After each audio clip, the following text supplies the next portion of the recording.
بسم الله والحمد لله والصلاة والسلام على رسول الله وعلى آله وصحبه ومن والاه أما بعد. On commence aujourd'hui le cours numéro 55 dans l'explication du livre de Cheikh al-Islam Ibn Taymiyyah al-Ubudiyya, avec les commentaires de Cheikh Salih al-Fawzan hafidhahullah ta'ala, et on est arrivé au dernier cours à l'explication des fondements de l'adoration.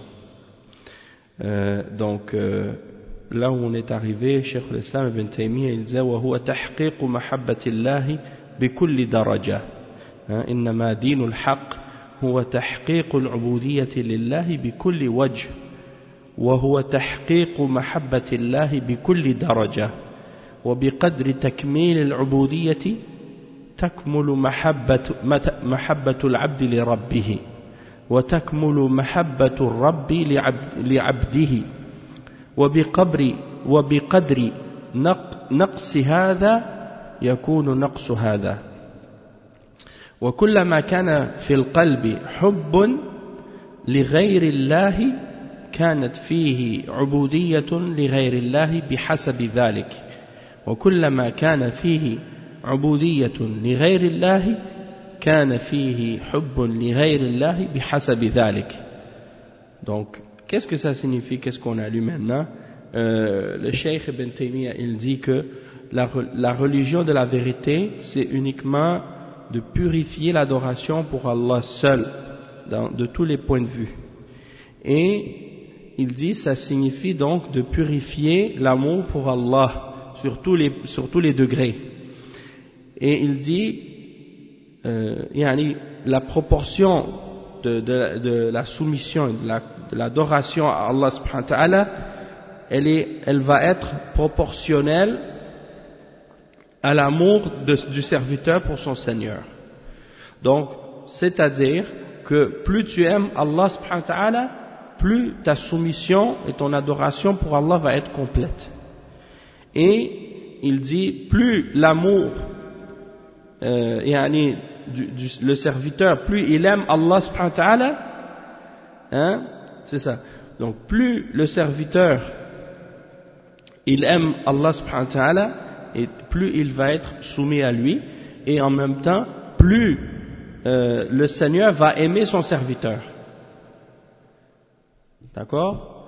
Donc c'est comme si c'est quelque chose qui est relié, interrelié. Plus tu aimes Allah et plus tu te soumets à lui, et plus Allah va t'aimer. Donc plus tu vas compléter ton adoration, plus l'amour que tu as pour ton Seigneur va être complété, et plus l'amour de ton Seigneur pour toi va augmenter aussi. Et dans le sens contraire, c'est vrai également. Plus ton amour pour Allah subhanahu wa ta'ala va diminuer, ou bien plus ta soumission à Allah va diminuer, plus ton amour pour Allah va diminuer, et plus l'amour d'Allah pour toi va diminuer également. Et plus il y a et à chaque fois si tu as dans ton cœur par exemple un amour pour autre que Allah, eh bien ça veut dire que ta soumission et ton adoration d'Allah, qu'est-ce qu'il explique? Le cheikh dit كلما كان في القلب حب لغير الله كانت فيه عبودية لغير الله بحسب ذلك. Donc si tu as dans ton cœur un amour pour autre que Allah, eh bien il y aura également proportionnellement une adoration et une soumission pour autre que Allah. Et plus il y aura de ta part une adoration pour autre que Allah, eh bien plus que ton amour pour autre que Allah également sera proportionnel à ça aussi. Donc le cheikh il explique maintenant la signification. Cheikh al-Fawzan il simplifie maintenant cette explication là de la part de Cheikh al-Islam Ibn Taymiyyah. Ibn Taymiyyah il a tendance à résumer les choses et à expliquer les choses de façon plus concentrée, plus résumée. Le Cheikh al-Fawzan il élabore un peu plus avec des termes plus simples et plus détaillés, qui fait que la parole est plus facile parfois à comprendre. Donc il dit وأساس العبادة محبة الله جل وعلا المحبة الخالصة بكل أنواع المحبة لا يحبه ويحب معه غيره وإنما يحب الله وحده ويحب من يحبه الله ويحب ما يحبه الله تبعا لمحبة الله عز وجل فالعبادة أساسها على المحبة. قال تعالى ومن الناس من يتخذ من دون الله أندادا يحبونهم كحب الله فالمحبة هي أعظم أنواع العبادة وهي أساسها فليس هناك عبادة دون محبة للمعبود لا بد أن تكون العبادة مبنية على محبة المعبود سواء كان المعبود حقا أو باطلا فما من أحد يعبد شيئا إلا وهو يحبه ولو لم يحبه لما عبده. Donc le cheikh il explique il dit la base de l'adoration c'est l'amour d'Allah. La base de l'adoration d'Allah, c'est l'amour d'Allah. Et il dit l'amour qui est sincère et pur, dans toutes les formes d'amour. Et que tu ne dois aimer que lui. Et tu ne vas rien aimer avec lui. Donc tu vas aimer que Allah seul. Et il dit, et tu vas aimer celui que Allah aime, et tu vas aimer ce que Allah aime. Donc si tu aimes quelqu'un d'autre que Allah, tu l'aimes pour Allah, et si tu aimes une chose en dehors d'Allah, tu l'aimes pour Allah, c'est-à-dire parce que Allah aime cette chose. Et il dit, donc cet amour que tu as pour cette chose en dehors d'Allah, elle est reliée à l'amour d'Allah, et elle suit l'amour d'Allah Azza wa Jal. Donc l'adoration, l'ibada, elle doit être ou elle doit avoir comme fondement l'amour d'Allah. Donc le musulman, son adoration elle doit être basée sur l'amour. Beaucoup de gens, par exemple, qui parlent de soumission, qui parlent de l'adoration, qui parlent d'obéissance, ils oublient parfois cette réalité-là. Et ils parlent parfois d'une comment je pourrais dire, de se soumettre ou d'obéir à Allah, mais de façon uniquement ou purement machinale, ou purement habituelle, comme un rituel qu'ils font avec leur corps et des mouvements et des actes qu'ils font avec leur corps, mais qui sont en réalité parfois dépourvus d'un amour sincère pour Allah subhanahu wa ta'ala. Donc le croyant, il doit faire en sorte que son adoration soit basée sur l'amour d'Allah, et quand il adore Allah subhanahu wa ta'ala, il adore Allah avec amour, et il aime Allah plus que toute autre chose. Donc ici le cheikh il explique, Allah subhanahu wa ta'ala mentionne dans le Coran le verset 165 dans Surat Al-Baqarah, parmi les hommes il y en a qui prennent en dehors d'Allah des égaux et des seigneurs qu'ils aiment comme on devrait aimer Allah seulement. Et donc l'amour, c'est la plus grande forme d'adoration. L'amour elle-même, c'est une adoration, c'est une ibada. Et c'est le fondement de l'adoration en même temps. C'est une adoration et le fondement de l'adoration. Donc il ne peut pas y avoir une adoration d'Allah sans amour de la part du serviteur pour celui qui l'adore. Il ne peut pas y avoir une adoration pour Allah, ou bien même pour une chose quelconque de la part de quelqu'un, excepté que ça doit être basé sur l'amour. Il dit, le cheikh il dit, la budda an takuna al-ibada, il faut que l'adoration soit basée sur l'amour de la chose adorée. Peu importe que cette chose qui est adorée par la personne soit vraie ou fausse. C'est-à-dire que même les idolâtres, et même les mushrikins, et même les juifs, et même les chrétiens, et même les gens qui adorent toutes sortes de choses en dehors d'Allah, qui adorent des statues, des idoles, qui adorent n'importe quelle autre chose, si ils adorent quelque chose, leur adoration à la base, elle est toujours basée sur l'amour, sur un amour, sauf que l'amour qu'ils ont peut être pour une chose qui est vraie ou pour une chose qui est fausse. Si c'est pour Allah, alors c'est vrai. Si c'est pour autre que Allah, alors c'est batil, c'est faux. D'accord? Et si il ne l'aimait pas, il ne l'adorerait pas. C'est-à-dire, s'il n'aimait pas la chose qu'il adore, il ne l'aurait pas adorée. D'accord?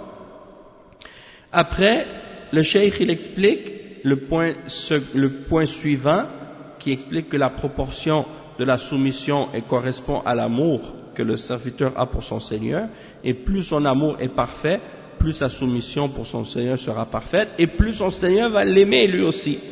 Donc il dit, le Cheikh Al-Fawzan, أي كلما كملت المحبة لله كملت العبودية له وكلما نقصت المحبة لله في قلب العبد نقصت عبوديته لله فالمحبة هي الأساس ولكن ليست هي العبادة وحدها كما تقوله الصوفية وإنما معها الخوف والرجاء ومعها أنواع العبادة كلها وهي أساسها كما قال ابن القيم رحمه الله في النونية وعبادة الرحمن غاية حبه مع ذل عابده هما قطبان عليهما فلك العبادة دائر وما دار حتى قامت القطبان ومداره بالأمر أمر رسوله لا بالهوى والنفس والشيطان.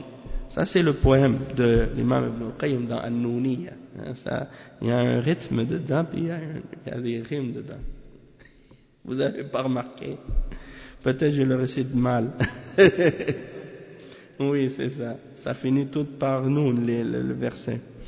وعبادة الرحمن غاية حبه مع ذل عابده هما قطبان وعليهما فلك العبادة دائر ما دار حتى قامت القطبان ومداره بالأمر أمر رسوله لا بالهوى والنفس والشيطان.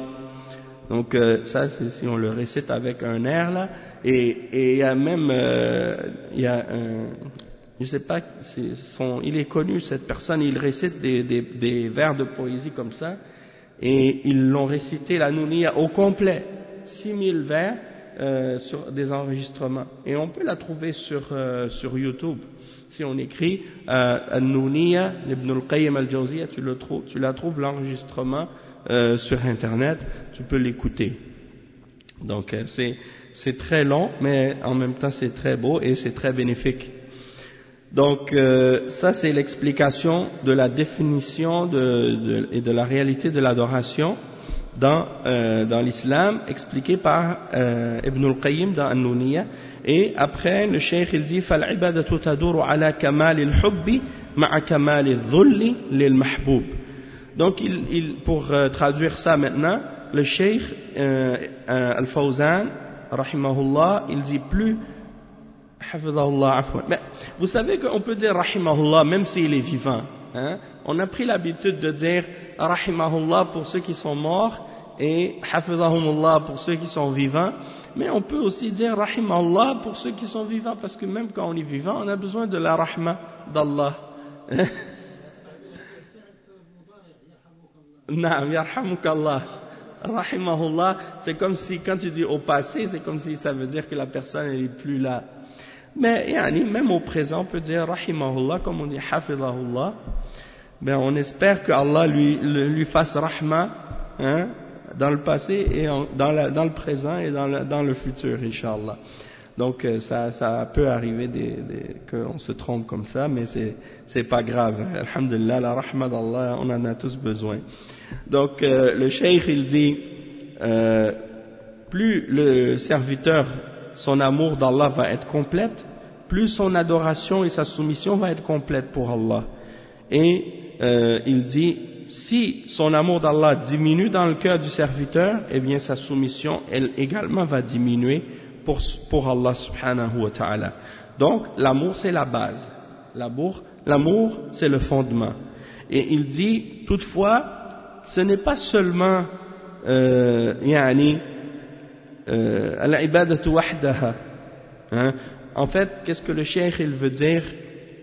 C'est que c'est pas seulement l'amour qui doit être pris en compte dans l'adoration, contrairement à ce que disent les soufis, parce que eux ils disent l'adoration ça doit être basé que sur l'amour seulement.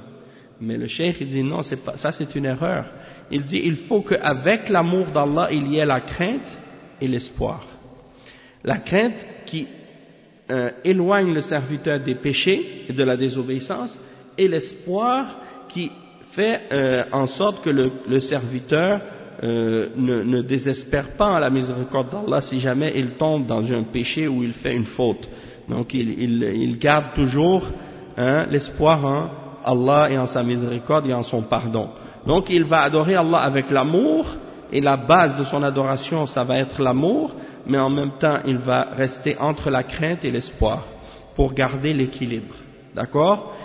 Et comme l'exemple qu'on avait mentionné de l'oiseau, on dit l'oiseau, sa tête c'est l'amour et les deux ailes c'est la crainte et l'espoir.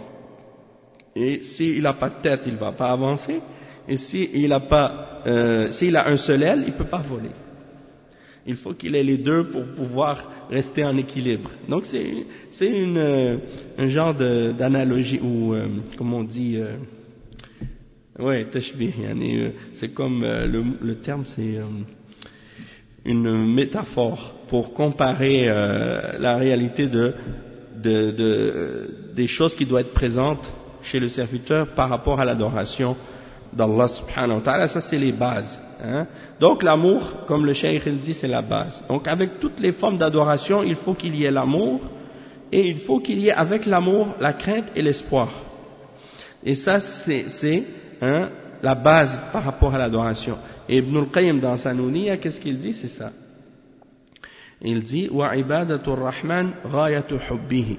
Donc l'adoration de Ar-Rahman. Ar-Rahman c'est Allah.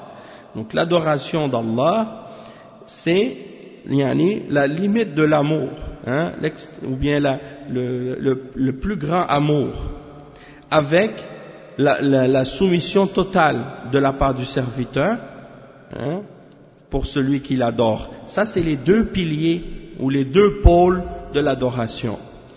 Et il dit, et c'est sur ces deux choses-là ou bien autour de ces deux pôles de l'adoration que tourne l'adoration.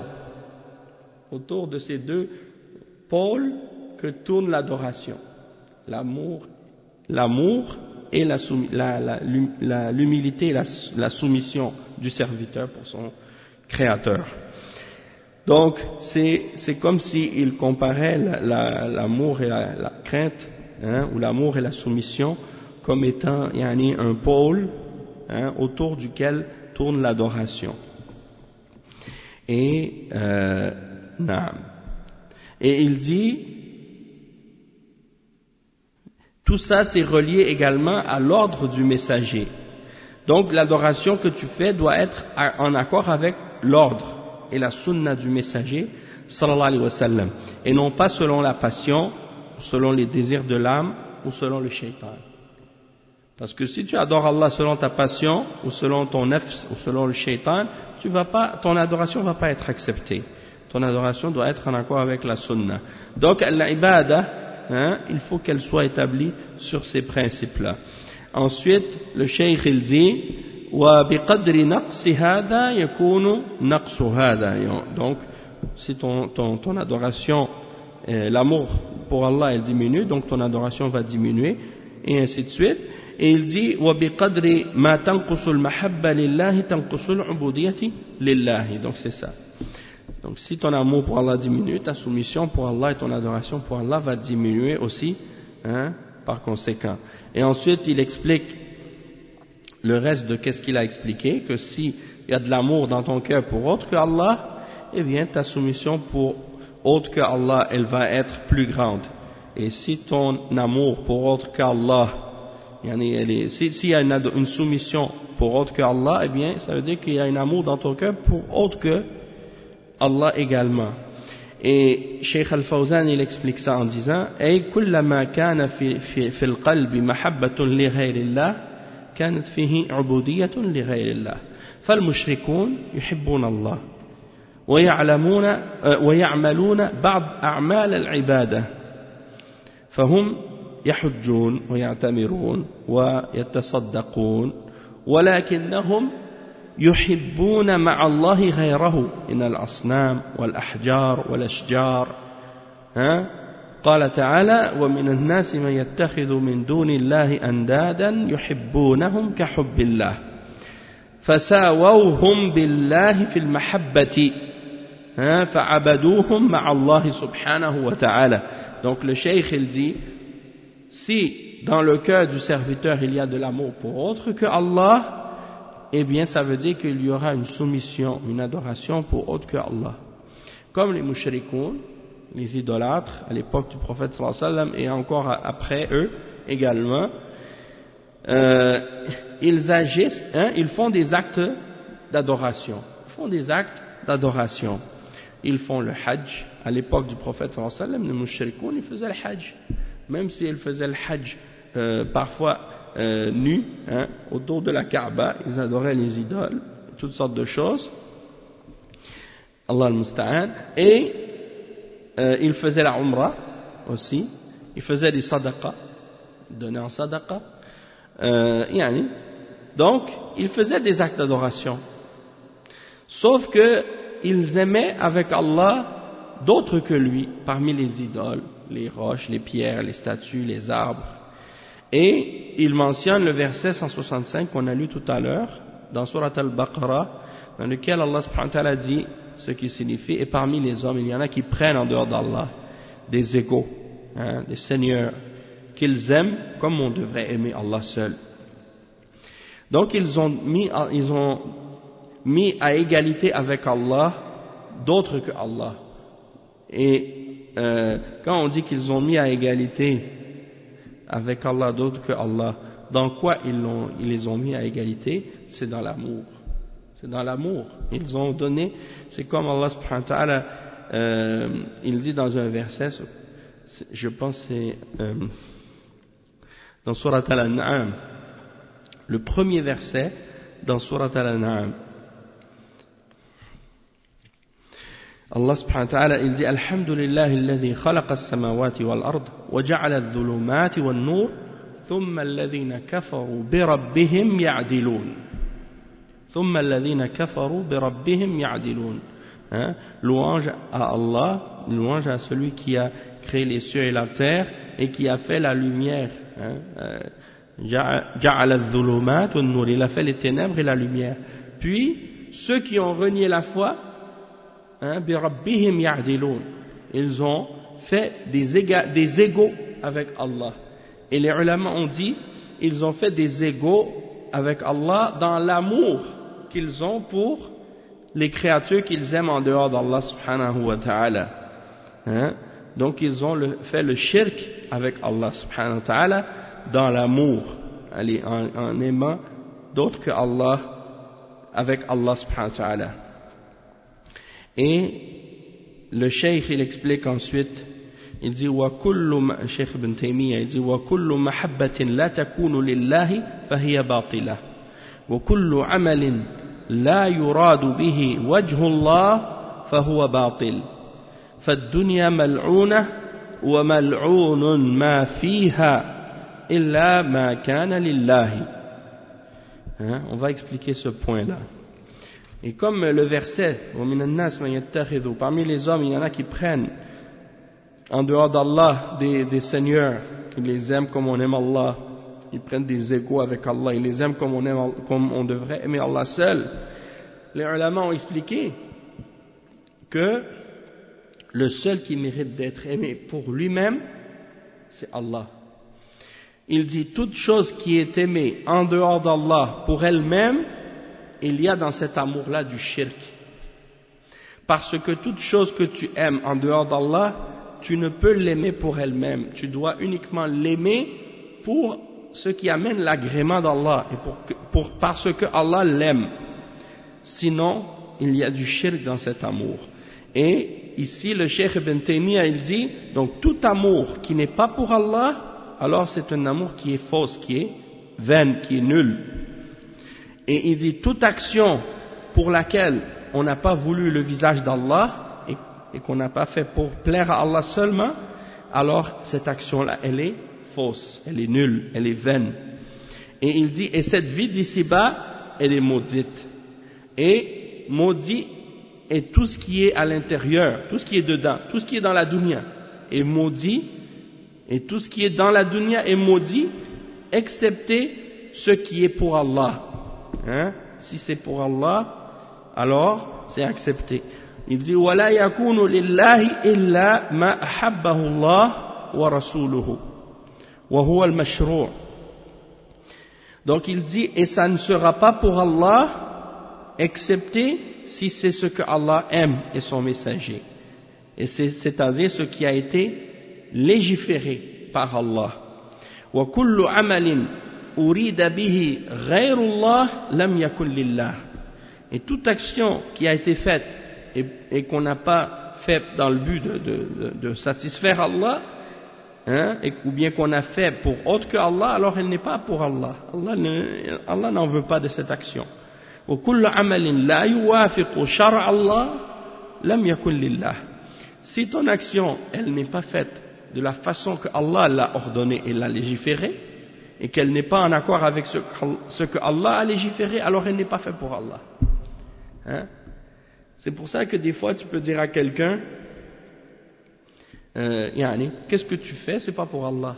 Et quand tu lui dis ça, la personne va dire, mais comment tu sais que qu'est-ce que j'ai fait, c'est pas pour Allah? J'ai dit, comment je sais que ce que tu as fait, c'est pas pour Allah? Parce que la façon dont tu l'as fait, tu l'as pas fait de la façon que Allah l'a ordonné. Si tu l'aurais fait pour Allah, tu l'aurais fait de la façon que Allah t'a ordonné de le faire. Illa tayyiba. Inna Allaha tayyibun la yaqbalu illa tayyiba. Allah est bon et il n'accepte que ce qui est bon. Ça c'est une preuve. Et aussi il y a le hadith du prophète sallallahu alayhi wa sallam qui dit Man amila amalan laysa alayhi amruna fa huwa rad. Celui qui fait une action qui ne fait pas partie de notre religion, de notre ordre, de notre sharia, alors elle est rejetée cette action. Donc ça c'est la preuve que si tu fais quelque chose pour Allah, tu dois le faire de la façon que Allah l'a légiféré. Après, il dit بل لا يكون لله إلا ما جمع الوصفين أن يكون لله وأن يكون موافقا لمحبة الله ورسوله وهو الواجب والمستحب كما قال فمن كان يرجو لقاء ربه فليعمل عملا صالحا ولا يشرك بعبادة ربه أحدا. Donc Ibn Taymiyyah il dit par la suite qu'elle ne sera pas pour Allah cette action excepté si elle a réuni deux caractéristiques. La première c'est qu'elle soit faite pour Allah seul, et la deuxième qu'elle soit en accord avec l'amour d'Allah et de son messager, c'est-à-dire qu'elle fait partie de ce qui est obligatoire ou de ce qui est recommandé. Parce que ce qui est obligatoire c'est ce que Allah a ordonné, donc Allah l'aime, ou ce qui est recommandé, alors Allah l'aime. Comme Allah subhanahu wa ta'ala dit dans le verset 110 dans Surat Al-Kahf, et c'est le dernier verset dans Surat Al-Kahf, le dernier verset, ça dit quoi? Ça dit, alors quiconque espère en la rencontre de son Seigneur, alors qu'il fasse une œuvre qui est saliha, c'est-à-dire une œuvre qui est bonne, qui est en accord avec la sharia, en accord avec la sunna, ça c'est la première condition. وَلَا يُشْرِكْ بِعِبَادَةِ رَبِّهِ أَحَدًا, et qu'il ne fasse pas de shirk dans son adoration pour son Seigneur et qu'il n'associe personne ni rien dans son adoration pour son Seigneur. Ça c'est la deuxième condition, c'est que ton œuvre soit faite avec ikhlas et qu'elle soit pure pour Allah seul, qu'il n'y a pas de shirk dedans. Ça c'est les conditions pour que l'action soit acceptée. Maintenant, Cheikh Al-Fawzan il va expliquer tout ce passage là. Il dit كل عمل من أعمال العبادة والتقربات لا يراد به وجه الله. Donc, est-ce que j'ai sauté un passage? Oui, j'ai sauté un paragraphe. Donc, il dit كل عبادة لا تكون لله فهي باطلة ولا تنفع صاحبها لأنها مؤسسة على محبة غير الله. ويتبرأ المحبوب من المحب ويتبرأ المحبوب من المحب والشريك من المشرك والخليل من خليله يوم القيامة إذا كانت الخلة والمحبة والعبادة على الباطل. قال تعالى: إذ تبرأ الذين اتبعوا من الذين اتبعوا ورأوا العذاب وتقطعت بهم الأسباب. وقال الذين اتبعوا لو أن لنا كرة فنتبرأ منهم كما تبرأوا منا كذلك يريهم الله أعمالهم حسرات عليهم وما هم بخارجين من النار. هذا كله سببه محبة غير الله عز وجل، فقد جرتهم إلى الشرك وعبادة غير الله. ثم إن هؤلاء المحبوبين تبرأوا منهم في أشد المواقف حرجا، فقال تعالى: الأخلاء يومئذ بعضهم لبعض عدو إلا المتقين لا تبقى مودة بينهم أما المحبوب لله وحده فتبقى مودتهم بينهم في الجنة كما قال تعالى: ونزعنا ما في صدورهم من غل إخوانا على سرر متقابلين. فالمحبة إذا كانت في الله تبقى في الجنة، وإذا كانت في غير الله تكون حسرة على صاحبها يوم القيامة. قال بعض العلماء: وتقطعت بهم الأسباب، أي المحبة. المحبة.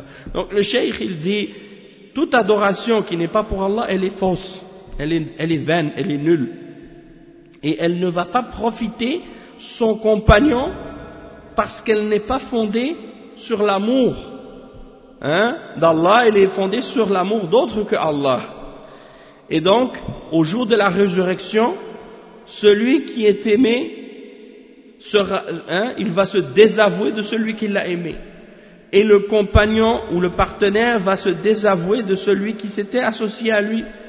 Et le khalil, celui qui est aimé, ou bien celui qui aime, va se désavouer de celui qu'il aimait au jour de la résurrection.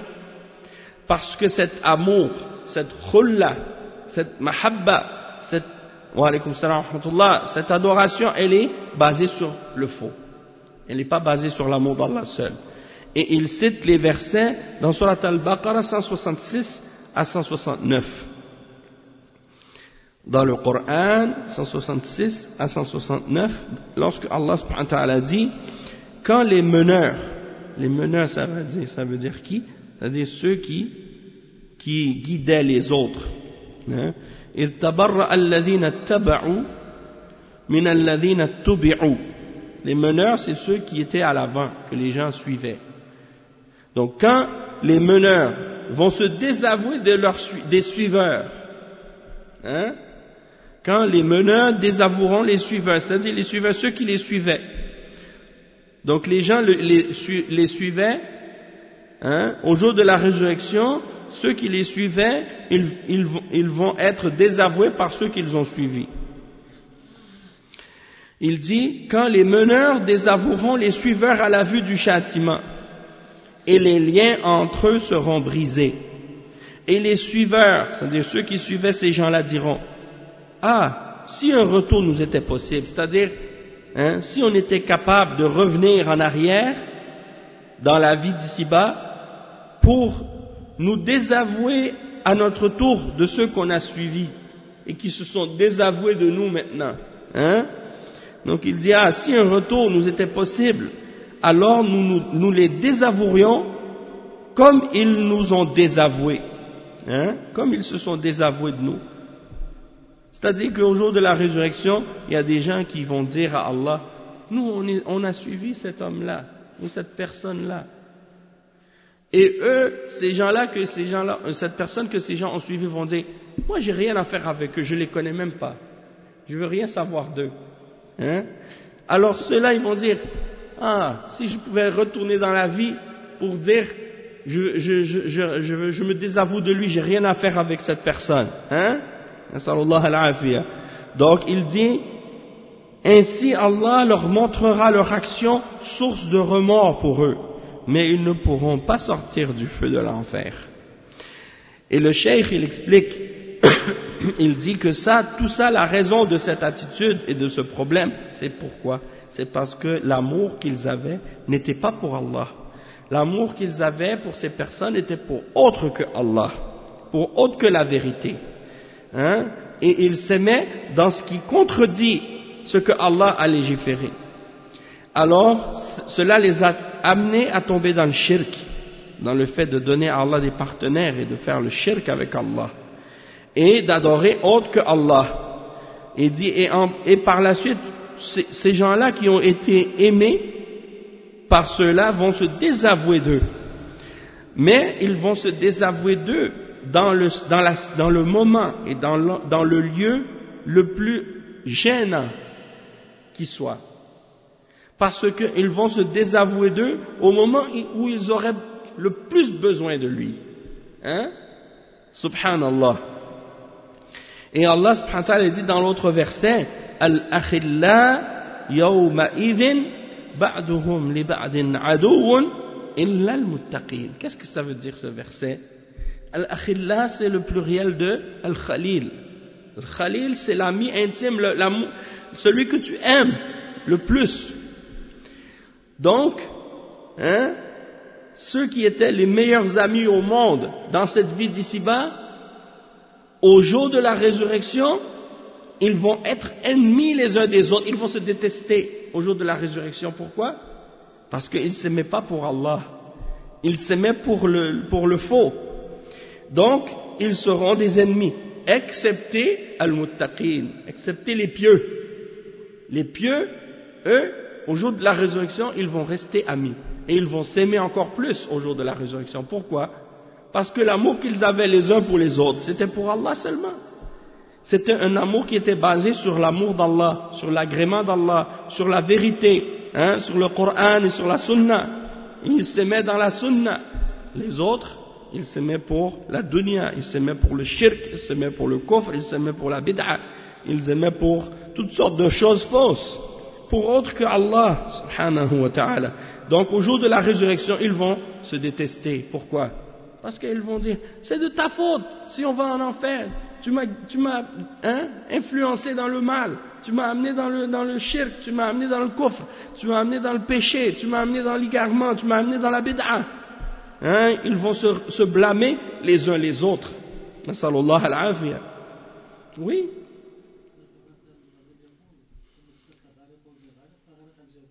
Oui. تمسك الغريق بالغريق فغرق جميعا. C'est comme si quelqu'un qui est en train de se noyer, qui s'accroche à une autre personne qui lui aussi est en train de se noyer. Alors les deux, ils se noient. Hein? Et bien c'est ça la situation de ces gens-là au jour de la résurrection. C'est un bon exemple.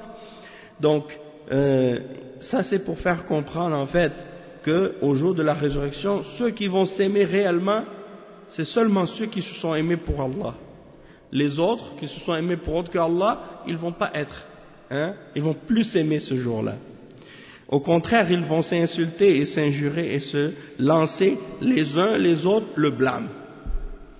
Et comme Allah il l'a mentionné dans plusieurs versets dans le Coran, que justement les premiers qui rentrent dans l'enfer vont maudire les autres.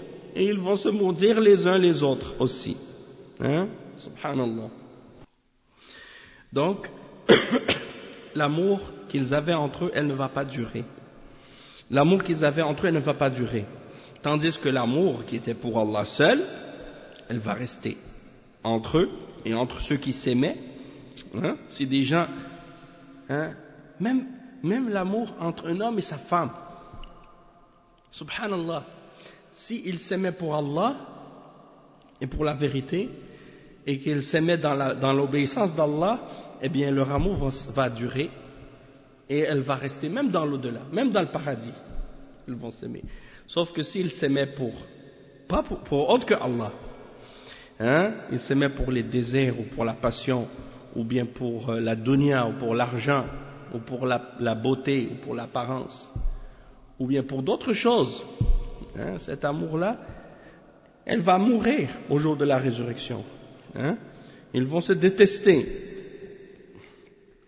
Et tandis que les gens qui se sont aimés pour Allah, leur amour va durer jusque dans le paradis et pour l'éternité. Hein? C'est ça là, c'est quand les gens ils parlent de l'amour éternel, hein?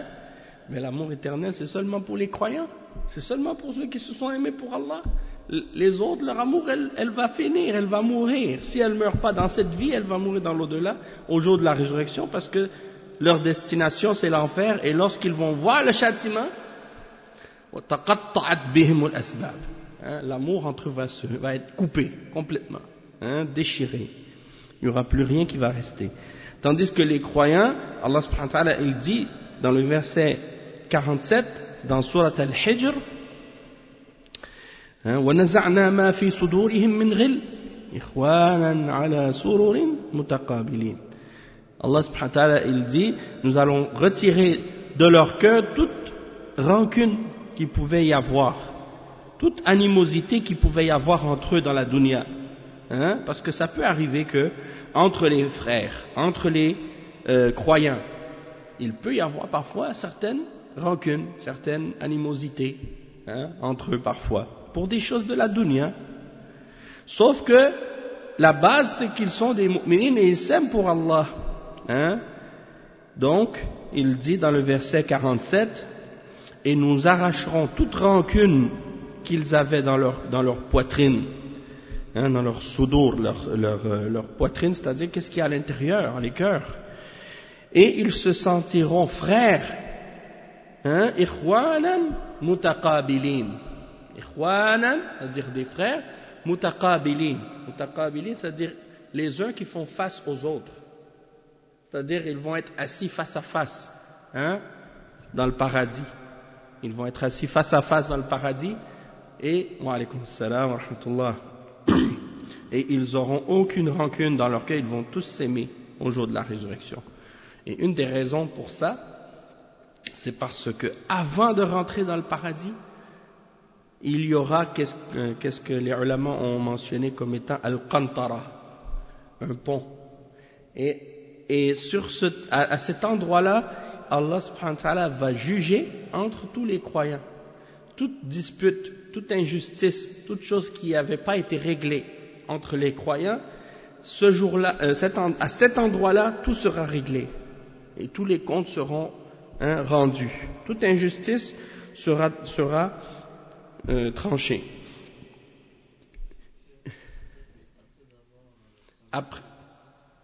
Après avoir traversé le sirat et après le jugement. Hein? Il y a al-qantara avant de rentrer au paradis. Et il dit, ensuite le cheikh dit donc l'amour, si elle n'était pas pour Allah, hein, eh bien elle ne va pas durer. Tandis que si elle était pour Allah seule, elle va durer jusque dans le paradis. Et il dit, tandis que l'amour pour autre qu'Allah, ça va être une source de remords pour les gens au jour de la résurrection. Et certains ulama, quand ils ont expliqué le verset, وَتَقَطَّعَتْ بِهِمُ الْأَسْبَابِ, ils ont dit, l'asbab, c'est l'amour, al-mahabba. Hein? وَتَقَطَّعَتْ بِهِمُ الْأَسْبَابِ, c'est-à-dire l'amour qu'ils avaient entre eux va être coupé, hein, tranché. Et ensuite, quand il explique l'autre phrase qui dit toute action qu'on n'a pas voulu, par laquelle on n'a pas cherché, on n'a pas voulu le visage d'Allah, alors cette action-là elle est fausse. Cheikh Al-Fawzan il explique, il dit kullu amalin min a'mal al-ibadati wa at-taqarrubati la yuradu bihi wajhu Allah ay la yakunu khalisan lillahi fa huwa batil. لذلك فأعمال المشركين يوم القيامة ووقت الحاجة إليها تكون هباء منثورا. قال تعالى وقدمنا إلى ما عملوا من عمل فجعلناه هباء منثورا وتكون كسراب بقيعة. Il dit قال تعالى والذين كفروا أعمالهم كسراب بقيعة يحسبه الظمآن ماء حتى إذا جاءه لم يجده شيئا ووجد الله عنده فوفاه حسابه والله سريع الحساب وكذلك تكون كرماد اشتدت به الريح كرماد اشتدت به الريح. قال تعالى مثل الذين كفروا بربهم أعمالهم كرماد اشتدت به الريح في يوم عاصف لا يقدرون على شيء لا يقدرون مما كسبوا على شيء ذلك هو الضلال البعيد. دل هذا على أن المشركين لهم أعمال لكنها لما كانت لا يراد بها وجه الله صارت هباء منثورة لا تنفعهم بشيء يوم القيامة. نسأل الله العافية. Donc le cheikh il explique que les œuvres parmi les actes d'adoration et les actes de rapprochement pour Allah, si on n'a pas recherché le visage d'Allah dans ces œuvres, eh bien c'est-à-dire qu'elles n'ont pas été faites avec sincérité et purement pour Allah seul, alors dans ce cas-là, elles sont vaines, elles sont nulles, ces actes. Et il dit, et c'est l'exemple des œuvres des mushrikines au jour de la résurrection, le moment où ils en auront le plus besoin de ces œuvres-là. Allah subhanahu wa ta'ala les a décrits de 3 façons dans le Coran. Haba'an manthura. Haba'an manthura, ça veut dire quoi? De la poussière éparpillée par le vent. Et l'autre exemple, kasarabin biqi'atin. Allah a décrit les œuvres des mushrikines comme un mirage, dans un désert. Tu vois à l'horizon comme s'il y avait de l'eau. En réalité, c'est rien, c'est une illusion, c'est un mirage. Il n'y a pas d'eau. Et lorsque la personne elle marche, elle pense qu'elle va atteindre l'eau. Finalement, elle n'arrive jamais. Pourquoi? Parce que c'est un mirage. Donc, les œuvres des mushrikines, c'est comme un mirage. Et aussi, Allah l'a décrit comme de la cendre, ou bien de la cendre qui est soufflée par un vent très fort. Et il mentionne les versets qui parlent de ces exemples-là. Le premier, c'est dans Surat Al-Furqan. Dans Surat Al-Furqan, le verset 23. Allah subhanahu wa ta'ala, il dit وَقَدِمْنَا إِلَى مَا عَمِلُوا مِنْ عَمَلٍ فَجَعَلْنَاهُ هَبَاءً مَنْثُورًا. Nous avons considéré l'œuvre qu'ils ont accomplie et nous l'avons réduite en poussière éparpillée. Donc ça, c'est le premier exemple. L'autre exemple, c'est dans Surat An-Nur. Surat An-Nur, le verset 39. Dans lequel Allah subhanahu wa ta'ala, il dit quant à ceux qui ont mécru, qui ont rejeté la foi, alladhina kafaru, leurs œuvres sont comme un mirage dans une plaine désertique que l'assoiffé prend pour de l'eau. Donc il est dans une plaine désertique et il voit un mirage à l'horizon. Il pense que c'est de l'eau. Puis quand il y arrive, il s'aperçoit que ce n'était rien. Mais il trouve Allah qui lui règle son compte en entier, car Allah est prompt à compter. Et l'exemple suivant, c'est un autre exemple, le verset 39, et il l'a pas cité, mais juste le verset qui est après, dans Surat An-Nur, le verset suivant, verset 40. وَالَّذِينَ كَفَرُوا أَعْمَالُهُمْ كَسَرَابٍ بِقِيعَةٍ. Et l'autre verset après, أَوْ كَظُلُمَاتٍ فِي بَحْرٍ لُجِّيٍّ يَغْشَاهُ مَوْجٌ مِنْ فَوْقِهِ مَوْجٌ مِنْ فَوْقِهِ سَحَابٌ ظُلُمَاتٌ بَعْضُهَا فَوْقَ بَعْضٍ إِذَا أَخْرَجَ يَدَهُ لَمْ يَكَدْ يَرَاهَا وَمَنْ لَمْ يَجْعَلِ اللَّهُ لَهُ نُورًا فَمَا لَهُ مِنْ نُورٍ. L'autre verset après, il compare les œuvres des mécréants aussi à des ténèbres sur une mer profonde, des vagues la recouvrent, vagues au-dessus desquelles s'élèvent d'autres vagues sur lesquelles il y a d'épais nuages, ténèbres entassés les uns au-dessus des autres. Quand quelqu'un étend la main, il ne la distingue presque pas. Celui qu'Allah prive de lumière, il n'a donc aucune lumière. Mais l'autre verset que le cheikh avait cité, c'est le verset 18 dans Surat Ibrahim. Le verset 18 dans Surat Ibrahim, alayhi salam, et ça dit, les œuvres de ceux qui ont mécru en leur Seigneur sont comparables à de la cendre violemment frappée par le vent dans un jour de tempête. Ils ne tireront aucun profit de ce qu'ils ont acquis. C'est cela l'égarement profond. Donc, même si les kuffars et les mushrikines, ils ont fait des bonnes œuvres, leurs bonnes œuvres ne seront d'aucune utilité pour eux et n'auront aucune valeur. Pourquoi? Parce qu'ils n'ont pas été accomplis avec ikhlas, avec sincérité et purement pour le visage d'Allah et pour son agrément unique. Et donc le cheikh il dit, ça c'est la preuve que même si les mushrikines ont des œuvres, et du moment qu'ils ne les ont pas faites uniquement pour le visage d'Allah, elles deviennent de la poussière éparpillée.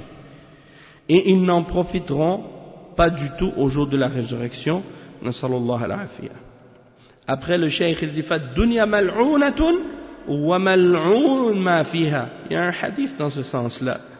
Le hadith dans ce sens-là, ça dit الدنيا ملعونة وملعونة ما فيها إلا ذكر الله وعالم ومتعلم. C'est-à-dire la dunya elle est maudite et tout ce qui est dedans est maudit aussi, excepté le rappel d'Allah et un savant et quelqu'un qui apprend, celui qui enseigne et celui qui apprend. Donc le cheikh il parle de cette parole de Ibn Taymiyyah ici, quand il dit la dunya est maudite, et tout ce qui est dedans aussi est maudit, excepté ce qui est pour Allah seul. C'est rapporté, le hadith est rapporté par Tirmidhi.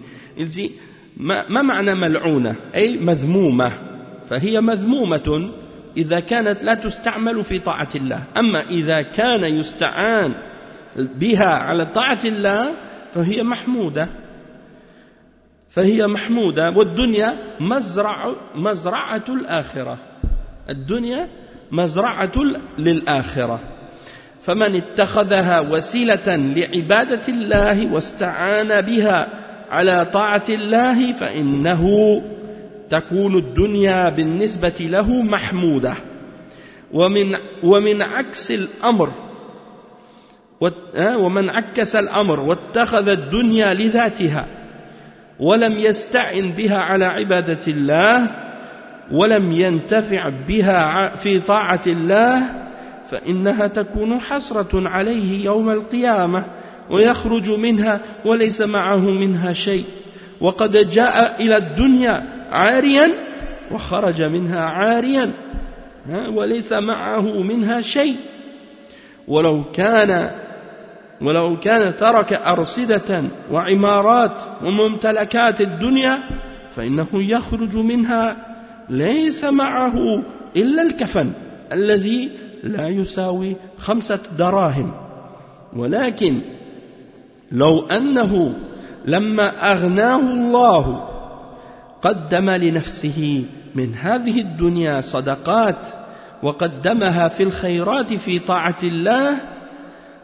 وتقرب بها إلى الله لوجدها أمامه فليس له منها إلا ما قدم وأما ما أخر فهو للورثة. وفي الحديث قال صلى الله عليه وسلم يقول ابن آدم مالي قال وهل لك يا ابن آدم من مالك إلا ما أكلت فأفنيت أو لبست فأبليت أو تصدقت فأمضيت وما عدا ذلك فهو تاركه. Donc le cheikh il explique, et ça c'est un bon rappel et une bonne exhortation.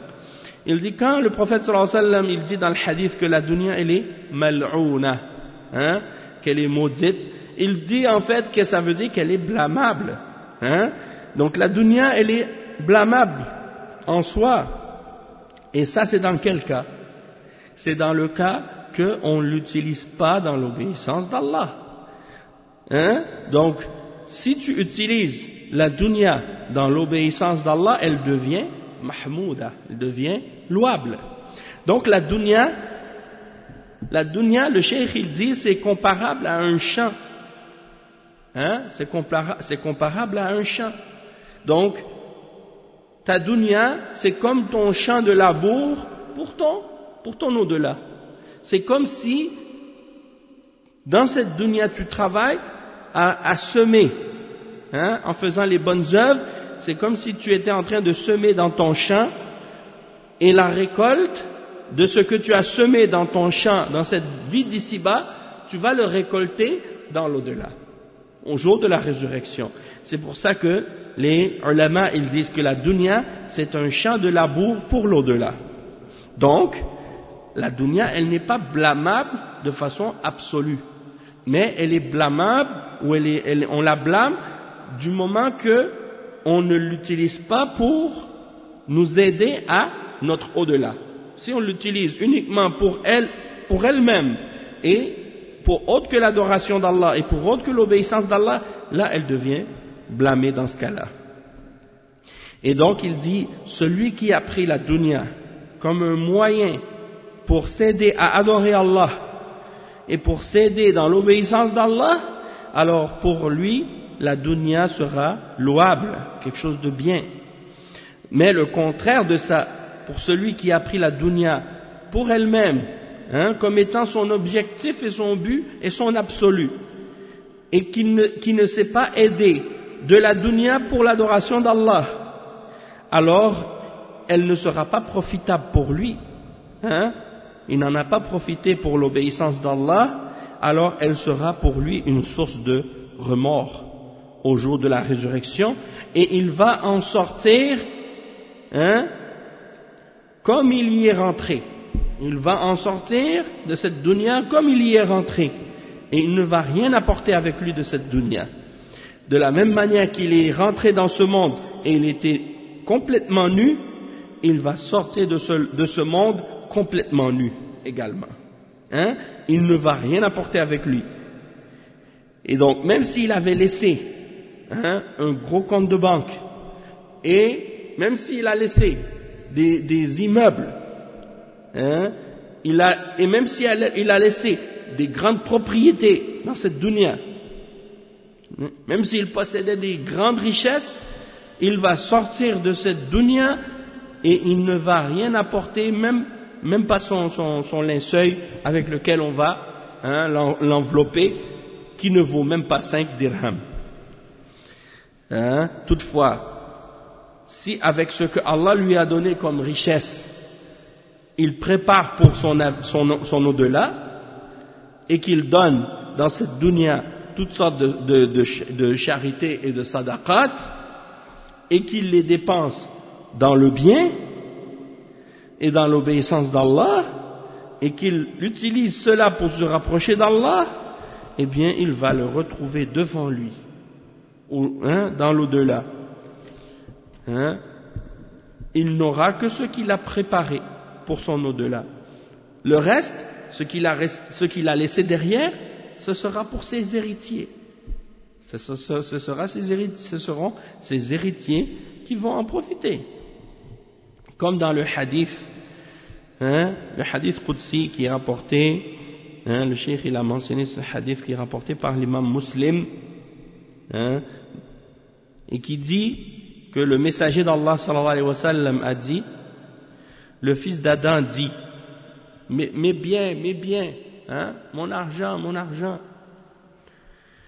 Et il dit, et toi, ô fils d'Adam, est-ce que tu as de tes biens, excepté ce que tu as mangé, hein, alors c'est parti, ou bien ce que tu as porté comme vêtement, alors tu l'as usé, ou ce que tu as donné comme sadaqa, alors ça va rester. Hein? Et donc tout ce qui est en dehors de ça, c'est pour tes héritiers, c'est pas pour toi. Hein? Donc il dit, إلا ما كان لله. هذا معنى قوله إلا ما كان لله. أي إلا ما استغل من الدنيا في طاعة الله فإنه هو الذي يبقى له. C'est-à-dire, c'est ça la signification de excepté ce qui était pour Allah, excepté ce qu'il a dépensé dans la dunya, dans l'obéissance d'Allah. Alors c'est ça qui va rester pour lui dans l'au-delà. C'est ça la signification de tout ce qu'on a expliqué maintenant. Donc, on va s'arrêter ici pour aujourd'hui, Inch'Allah. On continuera la suite au prochain cours, bi'idhnillah, samedi prochain, Inch'Allah. Subhanakallahumma wa bihamdik. Ashhadu an la ilaha illa ant. Astaghfiruka wa atubu ilayk. Wa sallallahu wa sallam ala nabiyyina Muhammad wa ala alihi wa sahbihi ajma'in. Wassalamu alaykum wa rahmatullahi wa barakatuh.